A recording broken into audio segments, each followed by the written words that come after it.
वरती कांद्यावर या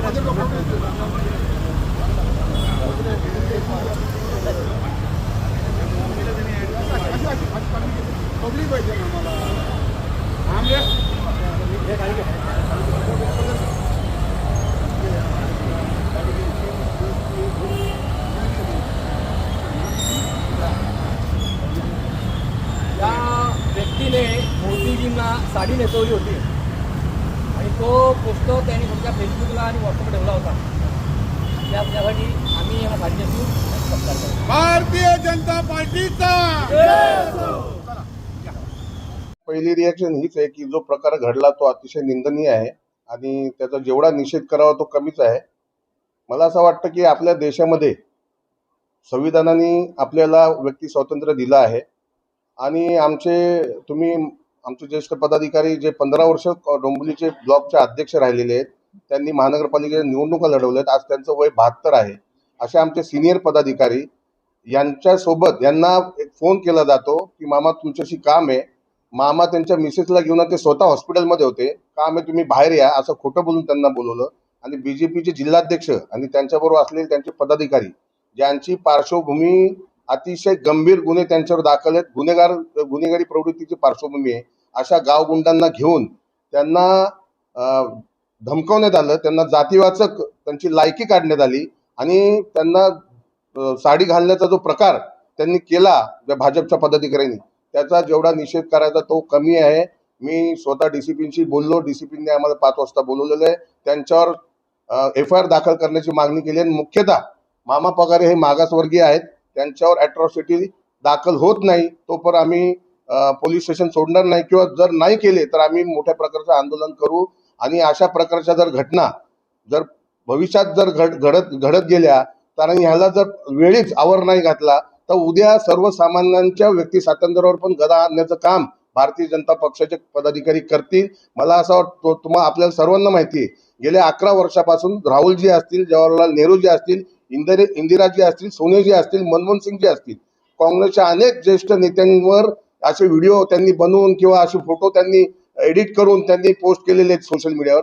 पण काँग्रेसने कधीही अशा प्रकारे कुठल्याही भाजपच्या कार्यकर्त्यांनी पोस्ट सोशल मीडियावर टाकली म्हणून त्याला जाऊन मारहाण करणं किंवा अशा प्रकारचे घाणेरडे प्रकार करणं हे आमच्या काँग्रेसच्या रक्तामध्ये नाही, ही आमची संस्कृती नाही. काँग्रेस पक्ष हा लोकशाहीला मानणारा पक्ष आहे, संविधानाला मानणारा पक्ष आहे आणि आम्ही 11 वर्ष झाले आम्ही भाजपच्या विरोधात आंदोलन करतोय, मोर्चे करतोय. आपण सर्वजण ते कव्हर करता. पण अशा प्रकारची कुठली गलिच्छ भाषा असेल किंवा अशा प्रकारची मारहाण असेल किंवा असं व्यक्ती स्वातंत्र्यावर गदा आणण्याचं काम असेल, हे कुठल्याही काँग्रेसच्या कार्यकर्त्यांनी असेल, पदाधिकारी असेल, त्यांनी आजपर्यंत केलं नाही.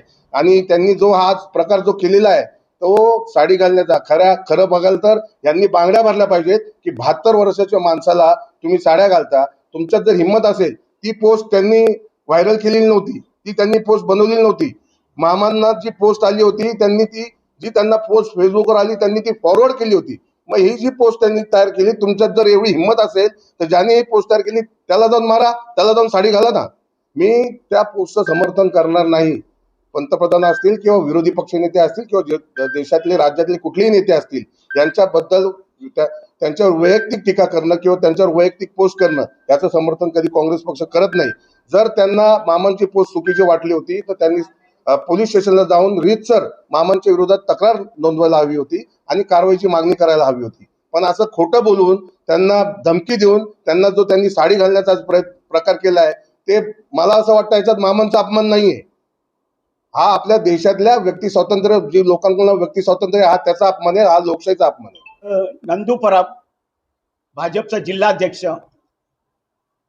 संदीप माळी अशी 10-15 जण गाडीतून उतरले आणि गाडीतून उतरून लगेच मला सांगितलं की मोदीची पोस्ट मला दाखवली होती, ही तुम्ही व्हायरल केली का? म्हटलं व्हायरलची पोस्ट आलेली, फक्त ते फॉरवर्ड मी केलेली आहे. म्हटलं तुझी लायकी आहे का? तुझ्या महार समाजाची लायकी आहे का तुझी मोदीच्या विरोधात बोलायची? म्हटलं हे बघ, तुम्ही इतक्या वेळेस म्हटलं पंडित नेहरू असतील, राजीव गांधी असतील, सोनिया गांधी असतील, राहुल गांधी असतील, काँग्रेसच्या कोणत्या नेत्याबद्दल तुम्ही कशा पोस्ट व्हायरल केल्या. म्हटलं या अशी आमची व्यक्ती स्वातंत्र्याला तुम्ही गदा घालून आमच्यावर दबाव आणता का? म्हटलं मी कदापि हटणार नाही म्हटलं. तुम्ही मला साडी नाही आणखी काय करा, मी माझ्या तत्वाशी ठाम आहे. तुम्हाला जर मला ही पोस्ट वाईट वाटत असेल तर तुम्ही माझ्यावरती पोलीस स्टेशनमध्ये गुन्हा दाखल करायला पाहिजे होता. ही भूमिका तुम्हाला कोणी घ्यायची, हा अधिकार तुम्हाला कोणी दिला नाही. आम्ही आता बघतोच म्हटलं या माणसापासून माझ्या नाही माझ्या कुटुंबाच्या जीवाला सुद्धा, आणि हा जो संदीप माळी आहे याच्यावरती 22 गुन्हे दाखल आहेत. हा तडीपार माणूस आहे. आणि हा नंदू परब कोण, आज 65 बिल्डिंग झाल्या, या नंदू परबच्या किती बिल्डिंग डोंबिवलीमध्ये आहेत याची सगळा इतिहास आम्हाला 50 वर्षाचा माहिती. ही काय यांची अवकात आहे.